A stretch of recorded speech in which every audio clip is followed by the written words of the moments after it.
The views and opinions of the hosts and guests are their own and do not necessarily reflect the views of the management and staff of Guardian Radio.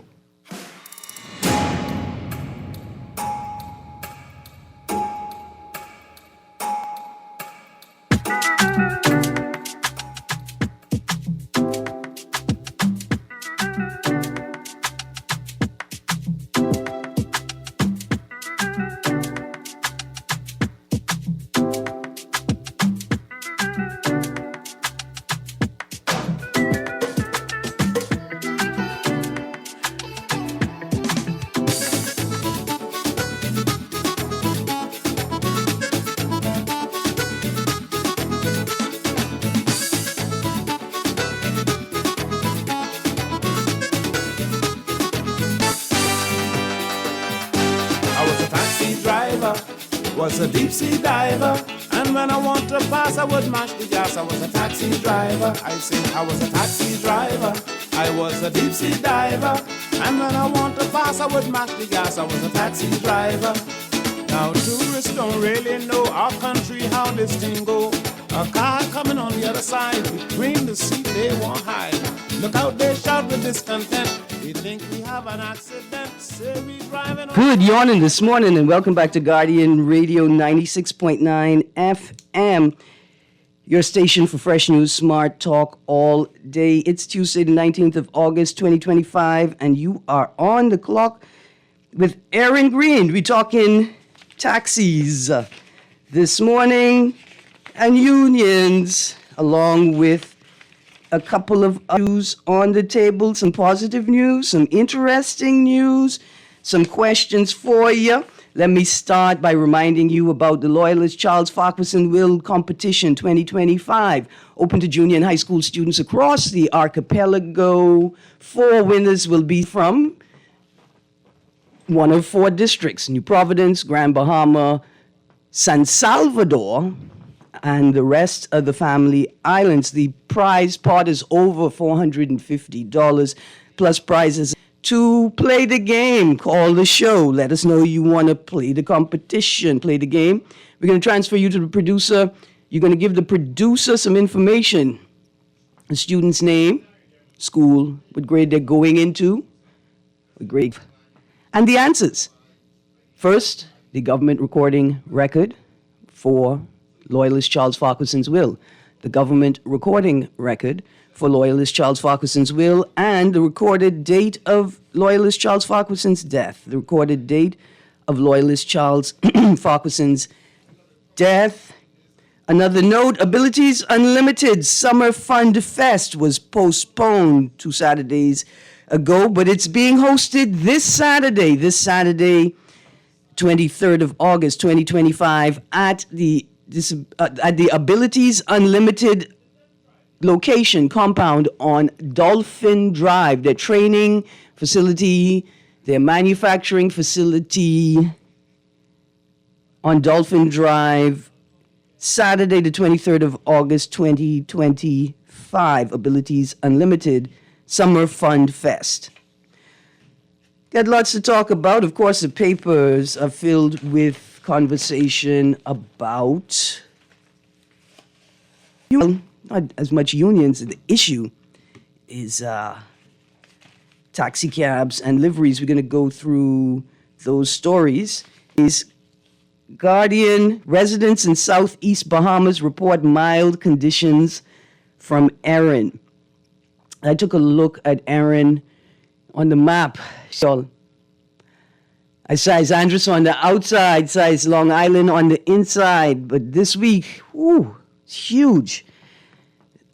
Lower outer bands stretch beyond Curacao. Northern outer bands stretch beyond the Bahamas. We pray that everyone in its path experiences it as safely as we have here in the Bahamas. Residents in Southeast Bahamas report mild conditions from Erin as Category 4 Hurricane Erin barreled past the Bahamas on Monday. Residents of the Southeast Bahamas shouldered tropical storm conditions. It's in today's Nassau Guardian. I had a headline from yesterday, last week, the weekends here. It was a video report. I didn't transcribe it, and I was trying to see if I could find this same information being reported on by a different, I haven't found it yet. The headline is DRM countries' hurricane shelters can only hold 3% of population. That's Eyewitness News, 16th of 25, and it made me think, well, what? Like, imagine that you're in Abaco right now. The hurricane shelter that you were promised after Dorian still is not operational. It's not even a standalone, dedicated hurricane shelter. It will have other functions. It will limit its capacity to function as a hurricane shelter, or limit the capacity, right, of the hurricane shelter. But as soon as we hear this statement, man, that DRM says countries' hurricane shelters can only hold 3% of population, must be concerned, because Bahamas Air could only fly 0.3% of the population anywhere at any time with all of its fleet. Like, this is a national security issue. And I guess it's time we, the people, have to decide how are we spending our money? What are we going to use our resources for? And if it's not for building hurricane shelters, I don't know what we could do, because, see, a hurricane shelter is not something individual to build on their own. You know, this is not you guys deal with this by yourself kind of issue. This requires a collective participation from various sectors of society, but it also requires take the lead. Anyway, that headline was concerning, but I'm glad that Erin has not made a turn, or at least not a turn contrary to what we expected. And we are safe so far. I got to say good morning to Samira Johnson. Samira Johnson, I hope you are having a wonderful, wonderful, wonderful day, your family and loved ones. So, two headlines I've got noted for today. In The Guardian, Knowles, we will look into non-legal officers. And of course, in The Guardian, we won't be forced out. We won't be forced out is the latest input from the livery taxi cab union conflict. Now, let me just say this. I'm not sure if that's the proper way to frame it, right? Because I don't think there may be conflict between taxi drivers, taxi cab union, the livery union, but I don't think that's where the problem rests. And so here are some articles following today's article, We Won't Be Forced Out, Nassau Guardian. Taxi cab union leader accused of taking bread from people's mouths, close quote. That's yesterday's Tribune. 15th of August, Nassau Tribune taxi union will consider action. Again, 15th of August, Tribune TUC affiliates summoned on taxi driver oppression. Joining me in studio is Mr. Nuri. Good morning, Mr. Nuri. Hey, Erin, you okay? Are you all right? Yeah, it's a long day today. Let me get the mic closer. It's been a long week. Apparently I've been out there churning and working on people's nerves. Good. That's a good thing. Not all the time. Yeah. Not all the time. What are we talking about today? I see you're talking about taxi and delivery drivers. So yeah, I got the taxi and delivery drivers. There's just some interesting points in there. Prisoner reoffends while on work release scheme. That was an interesting story. Let's touch on that quickly. I see his. Yeah. And at first it seems like that's the most exciting or part of the story. It gets better. Right? This is the things. The woman tearfully told 44-year-old Jason Ferguson, quote, "I had for you was real, but I can't do this anymore. I need to move on with my life." Ferguson was supposed to be released in 2026 after the completion of a 3-year sentence for gun, but Magistrate Lennox Colby Sr. sentenced Ferguson to 6 years in prison after he admitted to having a loaded gun while on the prison's work police program. Ferguson had already spent. So here's my thing. Why are people with gun convictions on work release programs? Here's what I'm saying. Find a program. Develop a work program on the prison compound, within the confines of the prison. Because somebody say, well, when they be released from prison, normal life, right? They're going to have skills, whether they're maintaining skills or gaining new skills, right? They're going to have economic needs as soon as they walk out of the doors of the prison. And so we're trying to facilitate that. What about us, the public? What about us, the public? Right? So we're going to continue to read from this article. Police arrested Ferguson and seized the weapon after he crashed during a 11th around 2:45 p.m. He's taken to the hospital. He's treated for shattered shoulder bone and injuries to his arms and legs. The prosecutor told the court that he was on the prison's work release scheme at the time of his arrest. He didn't say where Ferguson was working or how long he had been on the program. Why? Why not? See, yes, prisoners do have rights. Surely this is public information. Now, am I to presume, speculate, infer that there are further investigations going on? There's something else happening? Anyway, the point is that not public information? And should that not be shared with the public? It goes on. Ferguson's lawyer argued that although Ferguson reoffended while serving a sentence, he was still entitled to a deduction for his early guilty plea. No, I mean, I'm not saying that I read the policy, the regulations, right? But the answer should be no. A gun crime, right? A gun crime while on the work release program, and you were in jail for a gun crime, and it's another gun crime, and you were on a work release program. And then somebody has the audacity to petition for your sentence to be cut down. And then the man is sentenced to 6 years for the concurrent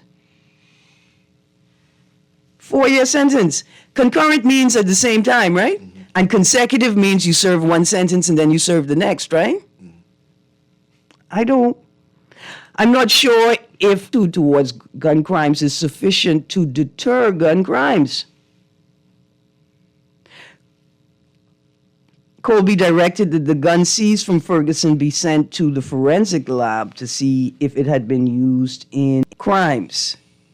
Anyway, I just thought it was kind of troubling, like you are in prison for a gun crime, you on a work release program, and you are found in possession of a gun, and then you want to plead mercy to get reduction in sentence because you pled guilty. I don't know, like, what you mean you pled guilty? In this particular instance, police arrested Ferguson and seized the weapon after Ferguson crashed during a high-speed chase. Now, I took an excerpt from the article. I didn't include the details of the chase and what happened. But in this particular instance, does pleading guilty is that really worthy of a reduction in sentence in this particular matter? I just wanted to put that out there.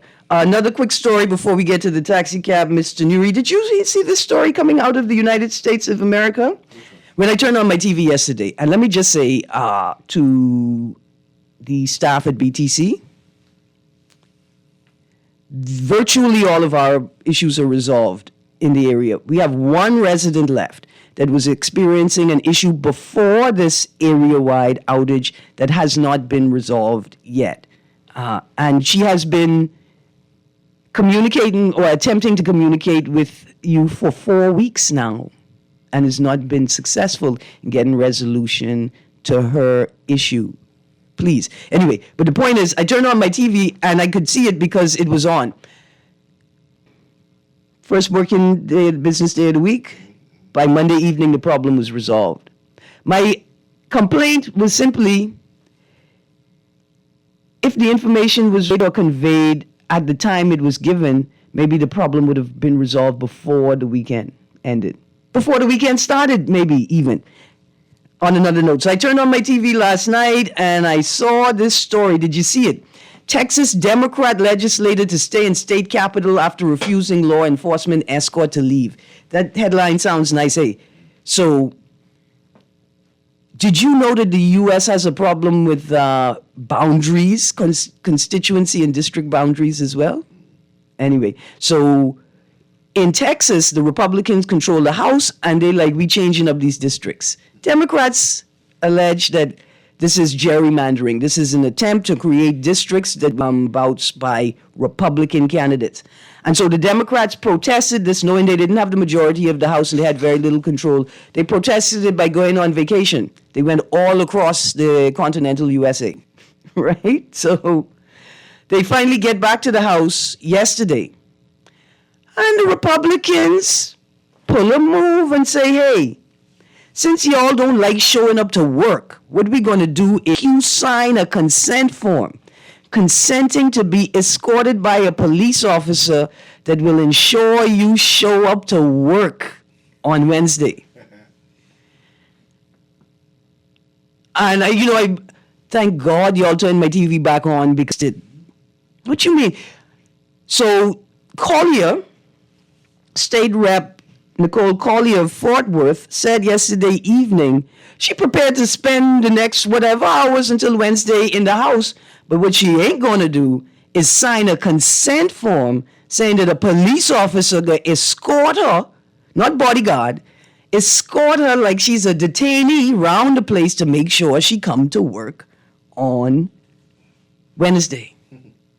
And I just thought, we get boundaries, commission discussions happening right now. I mean, we wouldn't know. It has nothing to do with us, the citizens who make up the constituencies, but them set are having boundaries conversation. I want to ask you, you think we'll ever reach that point in the country where, I know, it's unbelievable to me that this would happen in the United States.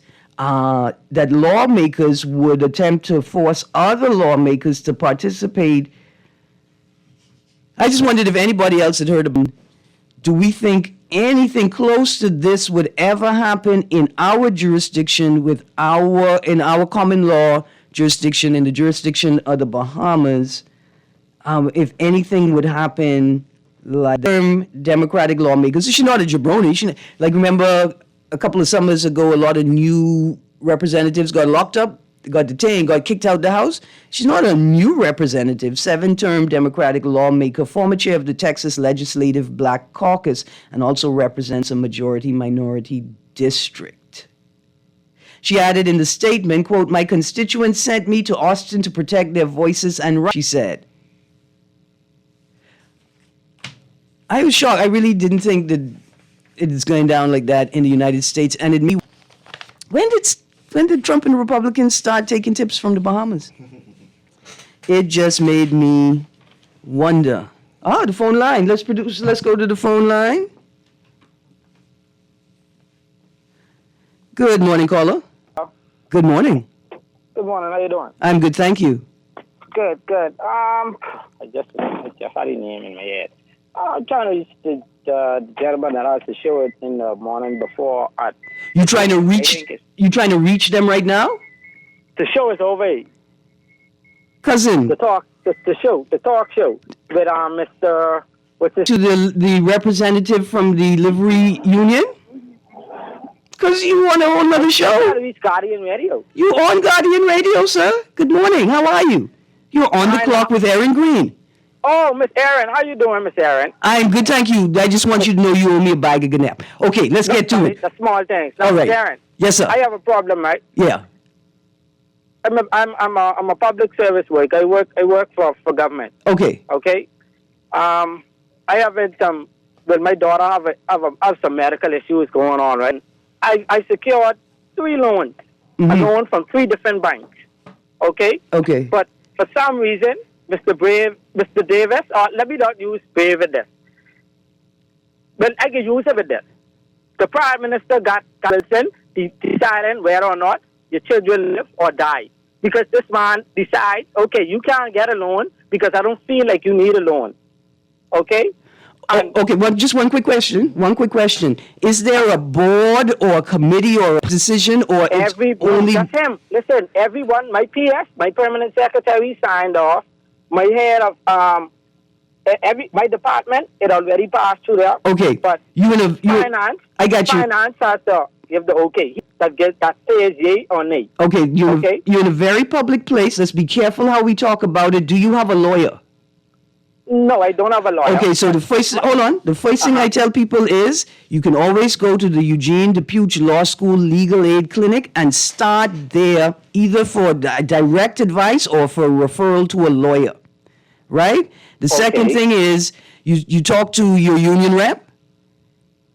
The person that I talked to, they told me that it all boils down to, okay, my PS signed off on it. Everyone has signed.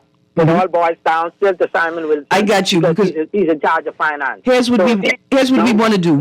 We want to present to the powers that be the exigent circumstances. I think that's the right word. This is urgent. This is an emergency. I have a medical emergency. My dependent, which is different from I trying to make a big investment in FTX, right? Exactly. Or I trying to buy a fleet of cars to start a business. It's something entirely different. And I'm hoping that with an advocate, right, whether it's a lawyer or it's a union rep, that your petition can be raised again, right? Because I think...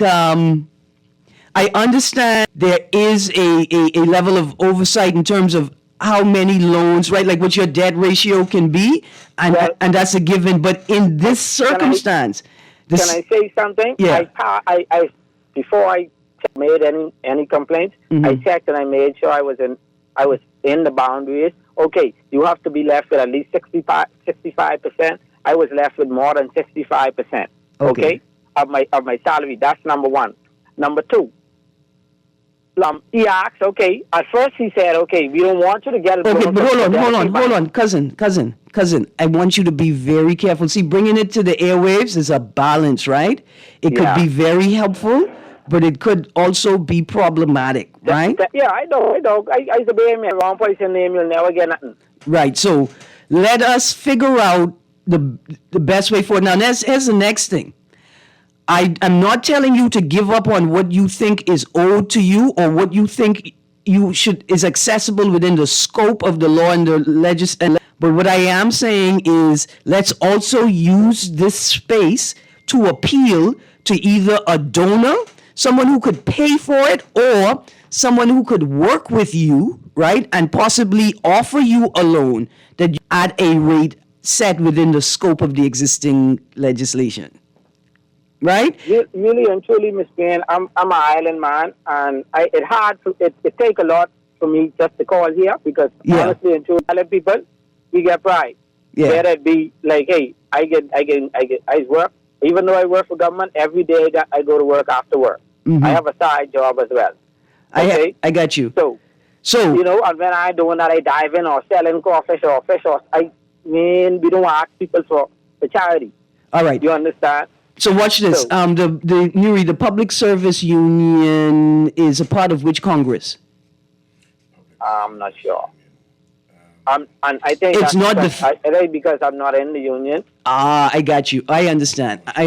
Okay, so I can ponder on this. I'm going to ask people who are listening in the audience, man, look here, if you have an idea of the direction this gentleman should go in, send a text or something, anonymous something, call in and just say, hey.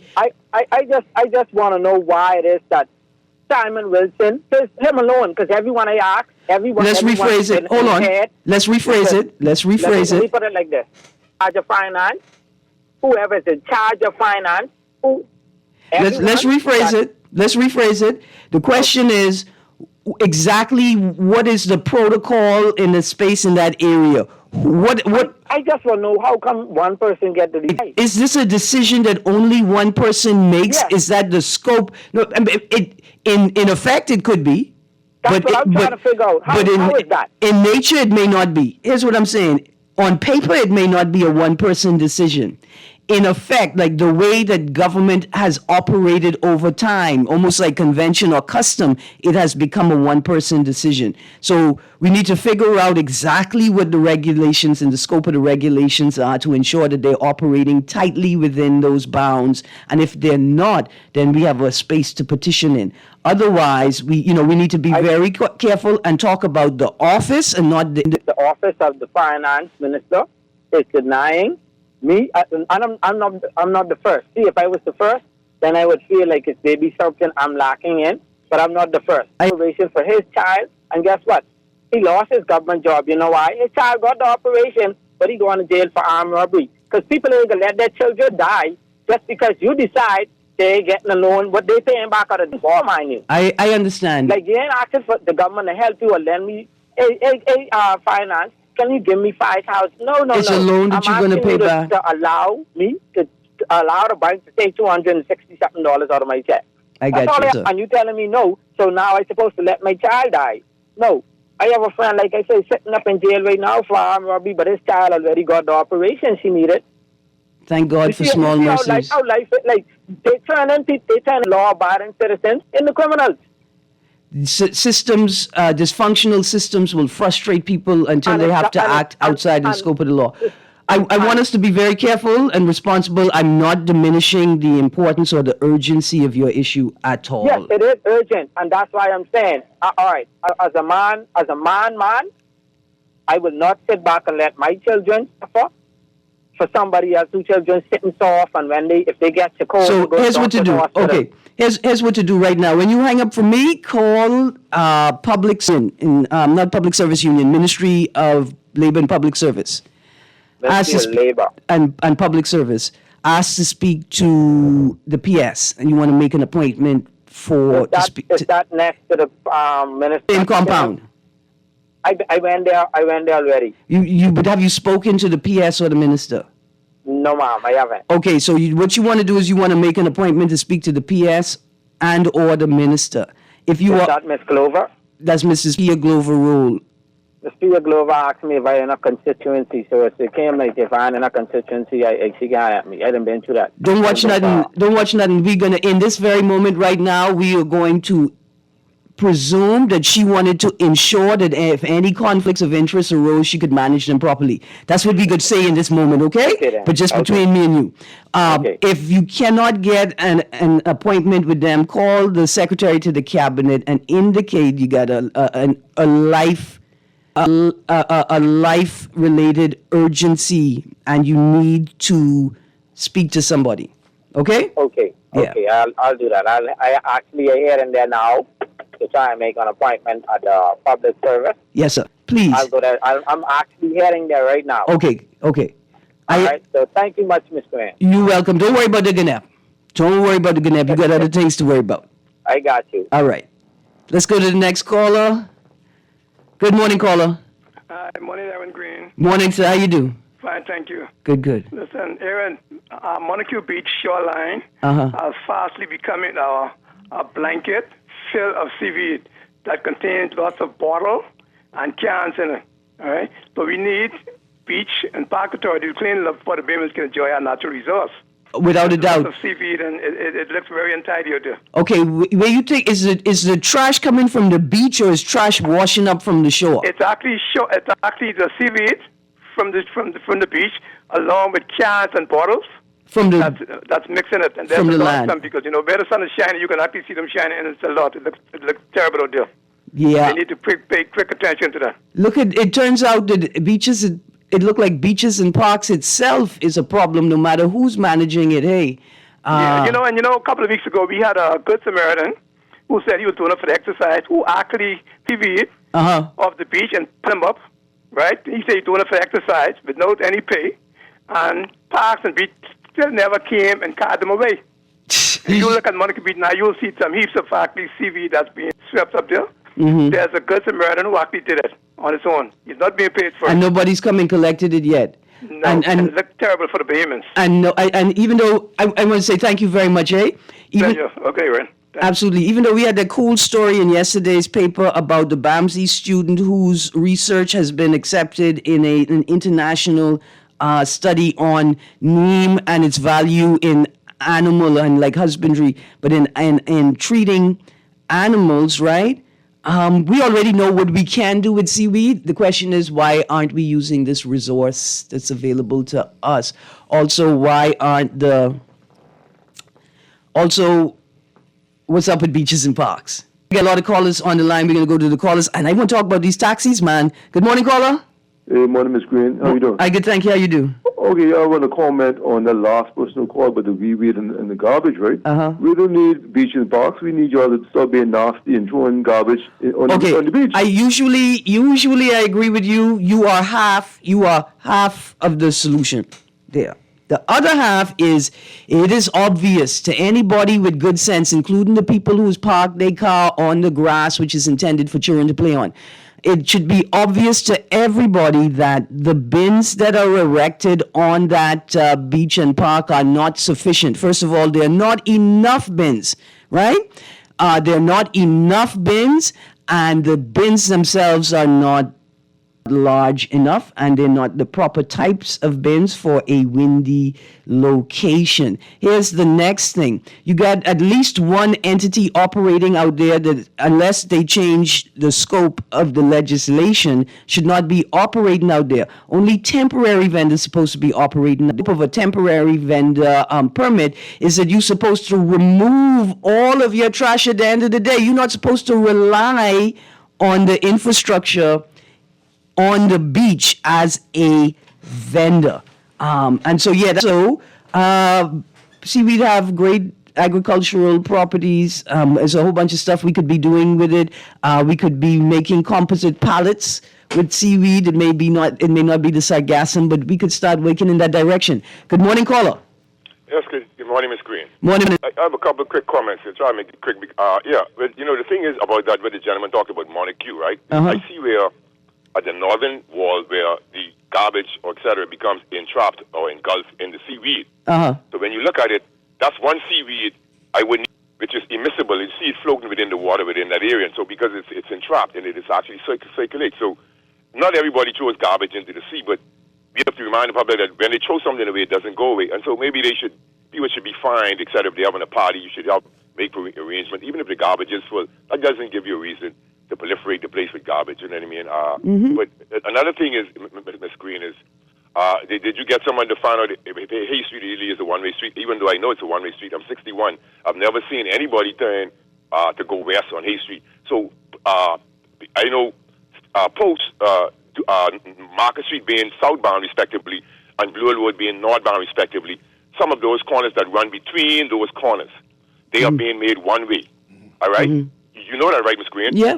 Some of those corners are made one way, and the way they do that is they put a sign with a block, like a dead end, like a cul-de-sac in the States or whatever. So I don't know how this person can say it's a two-way, because really and truly there's no provisions for it to be. I saw a roadblock the other day. I didn't see anybody make a right turn there.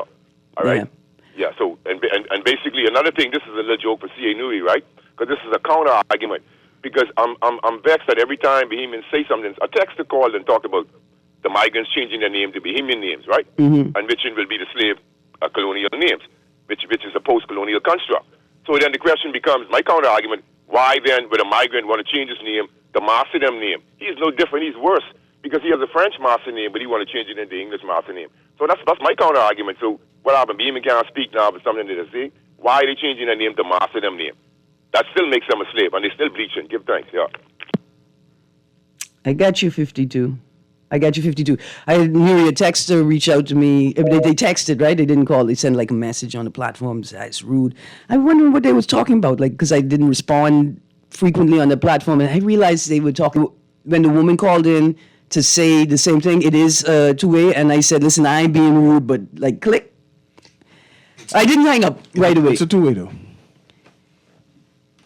You wearing a white shirt, but you ain't wearing a white robe. You do not look like a lot like Jesus of Nazareth, but not in this uniform you have on, sir. Kaz has turned right there. The point that I was making, particularly in directing the callers in that way, is this. Mm-hmm. We need an official proclamation from the authority. Mm-hmm. I don't want anybody to go before a court and say, man, I hear Erin on Erin Greene show, yes, you could turn through that corner. Mm-hmm. We're not doing that. The responsibility is not on the residents in the area. It's on the Ministry of Transport, the Ministry of Works, the Ministry of National Security, right, to ensure that proper road signage is erected, that drivers know what is expected of them at every intersection, that they know what the lines in the road mean. Producer, we're going to go to the caller. Call, I see you on hold. Let me just read this. Collision. Grand Bahama, yesterday's news. A 3-vehicle collision near Gold Rock on Warren J. Lavardi Highway leaves an 18-wheeler engulfed in flames and 3 men injured. Police say speed may have been a factor. This marks the 3rd serious accident on the island in under 48 hours. There was another traffic fatality yesterday that claimed the life of a child, apparently. Mm-hmm. Mr. Nuri, see, this road is important, mm-hmm, and we have not been taking it seriously enough. And, caller coming right now, see, was it stern and harsh? Yes. Was it rude? No. And let me tell you why. Ever since the former officer in charge of road traffic went in blend and said, hey, we didn't even read the law. We didn't even know what the law said. And now that we know what the law says, we ain't enforcing it. Yeah, none of us are taking it seriously enough, and we can start taking it seriously. Good morning, caller. Good morning, caller. Sorry, I missed you. Good morning, caller. Hey, I just have a question, right? Yeah. When I was off the Freeport, I saw on the beach right there, the machine was clean, the seaweed is just run back and forth, straight from the beach, right? And there's absolutely no seaweed there, and the sun is pure. Okay. Why we don't get like a couple of them cross-set to do the beaches pertaining to the seaweed problem? Okay, because those large machines also have some cons, some negatives to them, right? And the question... What is the negative too? Well, because in that seaweed is a whole bunch of biodiversity. On that beach is a whole bunch of beach life, and a lot of it you can't see. It's microscopic, but its value is astronomical, right? And so we haven't done sufficient studies to determine what is on the beach, what should be on the beach, what should be on the beach in each season. And now for pretty clean beaches, for tourists, be ready to see. Look at the irony. You're going to destroy the beach to make it look pretty for tourists. When you grow up running on sharp rock, and picking curb and whelk, and diving in the ocean, right? Our pursuit of tourism is going to be the thing that kills our potential to be tourism providers. Yeah. The traffic fatalities and the accidents are horrific. I saw a car that looked like God grabbed it by its front end and mashed it up like he's mad at y'all. I mean, on the road. Don't want to use turn signals. Don't want to observe the speed, the rate of traffic around you. Don't understand what 2 lanes heading in the same direction means. Just disregard all the lines in the road. But even if the line fades away, you know where the middle of the line of the road is. Why are your large vehicles constantly in other people's lanes? Why are there so many bullies on the road? Almost got pushed off JFK on Thursday, making an airport run. Watch the police officers drive around a vehicle that was obviously and belligerently obstructing traffic by the mall. You know when you always come out the side and try to go into the mall, but you end up blocking the 2 southbound lanes to the highway? The police officer just right by that. This Grand Bahama act yesterday, it troubled my spirit. Which is why we go into a break, and when we get back from the break, I'm going to get to the text and I'm going to read these stories. That's why these taxi and livery stories are so important, because the corporate, commercial, professional, and business drivers in your country set the standard for ordinary drivers. And it appears that that's what many of them are doing. You're on the clock with Erin Greene. We go into a break. When we get back from the break, all of these texts. See you in a moment.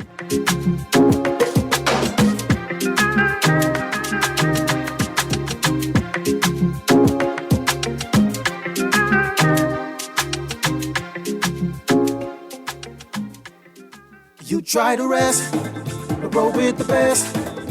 For all your printing needs, there ain't no one better, no. For posters and banners, magazines and flyers, for window decals, greeting cards and newsletters. No job too big and there's no job too small. We can print it, just give us a call. Let Print Masters bring your masterpiece to life. Located in the Nassau Guardian Building, telephone 302-2361. Love the show? Want to give your support? Become a sponsor today. Call 302-2300 for our rates and packages. That's 302-2300. Become a sponsor on Guardian Radio 96.9 FM. Fresh news, smart talk, all day. When it comes to hearts at Cleveland Clinic, you can't miss a beat. You seek the best care possible, work with the brightest minds, and leave no stone unturned to get to the heart of the matter. Because understanding is always the thing. For every heart in the world, see how we're advancing the future of heart care at Cleveland Clinic today.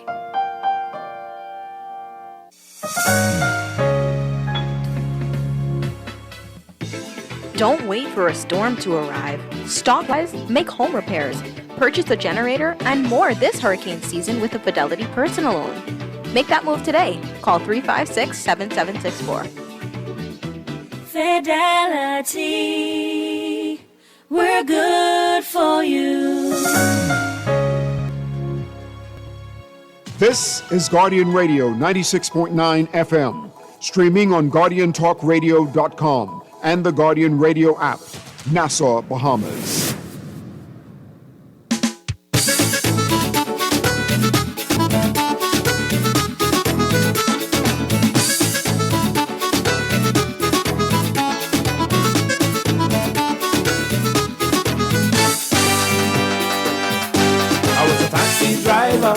Was a deep sea diver. Morning. I want to say thank you to my producer. I don't know if he found it himself or he just has inspired people to send him information. I don't care, especially if you say in your mind, boy, I can send Kermit that information so he could learn Erin something. Please, learn me something. I love it. I love it. What is life if we are not here to learn? Okay, somebody says it is two-way, not because there is no central line means it's not a two-way. I could be honest with you, sir. If there's no central line, it ain't a two-way. I'm just telling you. The line may have disappeared, but look at the intersection right there, and look at how it was reconstructed with the changing of Market Street. Is it two-way? Maybe. Did the people who was designing the road know that? Probably not. Did they design it like a two-way? Definitely not. Has there been a stripe in the middle of that road since they did the Market Street? Never be in a straight. Okay, they're good stuff. Good stuff. Just once we definitely know. A narrow entrance to go. Listen, don't be perpetuating this foolishness. If y'all see how the taxi driver tried to turn into that corner, it was hilarious. Here's a text. Erin, I know you hate to hear this, but let's be foreigner behind. Did not do the driver's license test. You will have fatalities on the road. Text, if you put anybody behind the wheel, right, you'll have fatalities. But also we get people behind the wheel who have license and know what the rules are and still don't care. I drove past one of them this morning on their phone, spying on me. I was waiting for them to say something so I could say, call the police right now on your phone while you're driving. Good morning, caller. But I didn't say that because I wasn't thinking that. Hi. Good morning. Hi, good morning, folks. How are you all doing today? I'll be good. I'm calling regarding a previous caller that you had. Did I hear a gentleman say, the one who said he needed another loan to help his daughter because she's sick? Yeah, he said that he had been approved for 3 loans at the same, still was within the debt loan ratio that's set by the government, and he doesn't understand why he's not been given government approval for the release of the repayments. Miss Greene, now let's give you Governor go. Mm-hmm. Okay? Retired now. But how much more loan you want? I commend the gentleman for trying to take care of his child. You understand? But how much loan you want on that little salary? I appreciate what you're saying, ma'am. I appreciate what you're saying. And for any other issue, right? Children and dependents. Children and elder dependents, right? I say right away, we have to be prepared. We have to be prepared to practice a degree of personal and fiscal responsibility, right? I understand what you're saying. There you go. But in this particular instance, when we're talking about trying to save our child's life. But you're using that, maybe you're just using that as an excuse to get a forced loan. Now, if that's the case, now, ma'am, What was the first 3, 4? That's what I wanted him to say. No, he said, He said all 3 of the loans were for the child, and that any loans that he would have gotten paid.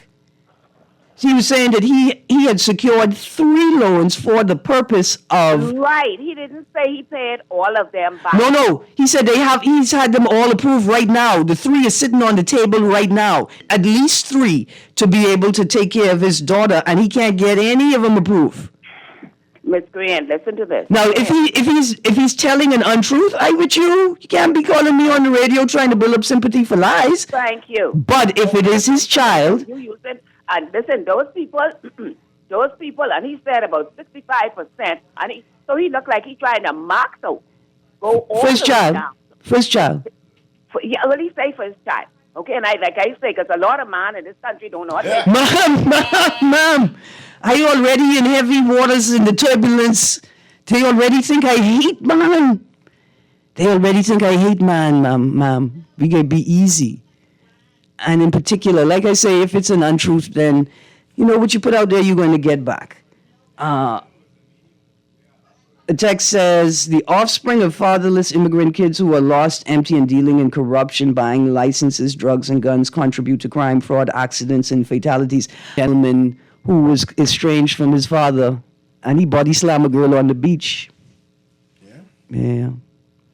Y'all stop casting these aspersions about people's lives. And we would talk about a whole group of Haitian migrants in the country like this, man. We have a problem with children who have been emotionally and psychologically abandoned.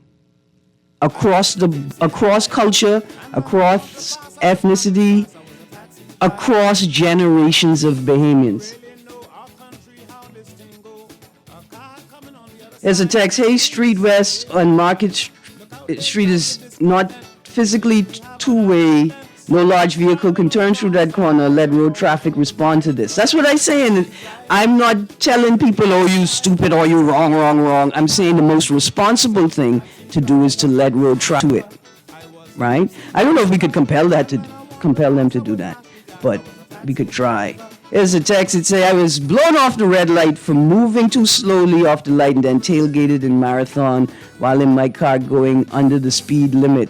If these drivers are in a rush, they need to leave home. You know what I can do with you, texter? I will protest publicly with you for public transportation because it looked like you need public transportation.